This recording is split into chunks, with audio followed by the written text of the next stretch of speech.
Tak ada lagi tempat yang benar-benar aman bagi angkatan bersenjata Ukraina. Bagaimana tidak, pasukan pengintai Rusia terus berjaga dan mengintai setiap pergerakan musuhnya.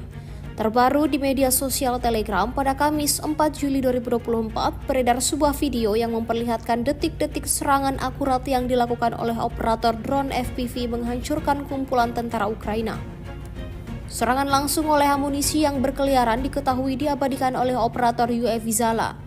Pukulannya tepat di dalam ruang istirahat sehingga tidak ada peluang bagi pasukan Ukraina untuk hidup. Seperti yang terlihat dalam rekaman, hingga video ini beredar, beragam komentar dituliskan warganet.